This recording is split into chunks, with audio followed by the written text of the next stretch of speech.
আসসালামু আলাইকুম। বিসমিল্লাহির রহমানির রহিম। আমি নয়নমণি হিজরা।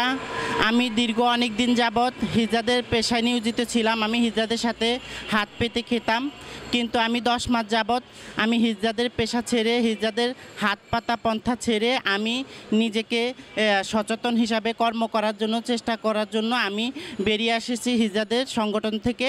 কারণ আমি চাই আমি একজন সুস্থ সবল মানুষ, আমি দেশের নাগরিক, আমারও চাকরির অধিকার আছে, আমি চাকরি করতে চাই। এখন আমার একটাই আহ্বান, সেটা হচ্ছে আমাদের দেশে নতুন বাংলাদেশ হয়েছে, আমরা নতুন সরকার পেয়েছি, নতুন অনেক কিছু আমরা পাবো সামনে, কিন্তু সেই সাথে নতুন করে আমাকে এবং আমাদেরকে হিজড়াদেরকে নতুন করে গড়ে তোলা হোক। আমরা হাত পেতে খেতে চাই না, বিশেষ করে আমি হাত পেতে খেতে চাই না। আমি একটি কর্মের ব্যবস্থা চাই, অবশ্যই আমাকে একটা কর্ম দেওয়া হোক। কারণ হাত পেতে খাওয়া আমার জন্য অনেক লজ্জা। কারণ আমি একজন সুস্থ সবল মানুষ হয়ে আমি কেন হাত পেতে খাবো? আমার তো একটা কর্ম করার অধিকার আছে, আমি কর্ম করতে পারি। শুধু একমাত্র আমার কর্মর কোনো ব্যবস্থা নাই বিধায় আমরা হাত পাতি। সেটাই আমি আজকে দেশবাসীর কাছে তুলে ধরতে চাচ্ছি, সরকারের কাছে তুলে ধরতে চাচ্ছি। আমরা হাত পেতে নয়, আমি কর্ম করতে চাই। সুতরাং সরকার সকল পুরা বাংলাদেশে যদি দায়িত্ব নিতে পারে, 20 কোটি মানুষের দায়িত্ব নিতে পারে, তাহলে আমার মতো একজন হিজড়ার দায়িত্ব আমার সরকার নিতে পারেন। আমার সরকার এবং দেশে অনেক ব্যবসা প্রতিষ্ঠানের মালিকরা আছেন, তিনারা চাইলে অবশ্যই আমাকে একটা চাকরি দিতে পারেন। আমি চাই, আমি চাকরি করে খেতে চাই। এটি আমার দেশবাসীর কাছে, সবার কাছে আহ্বান। আজকে আমি এই যে ব্যানারটি টানায় আমি প্রেস ক্লাবের সামনে এখানে অবস্থান করছি, শুধু একটি দাবি, আমাদের চাকরির দাবি। কারণ আমিও কিন্তু এবারের সংগ্রামে, এবার ছাত্র ভাইদের সাথে আমিও কিন্তু আন্দোলন করছি শনি আকরা, যাত্রাবাড়ি, রায়েরবাগের মধ্যে। আমিও সেখানে আপনারা খোঁজ নিয়ে দেখতে পারেন, আমি সেখানে ছাত্র ভাইদের সাথে মিলে আমি সেখানে আন্দোলন করছি। কিন্তু আমি চাই সেটা বড় কথা নয়, কারণ দেশকে ভালোবাসি, দেশের মানুষকে ভালোবাসি বিধায়ে আমি সেই আন্দোলনে অংশগ্রহণ করেছি।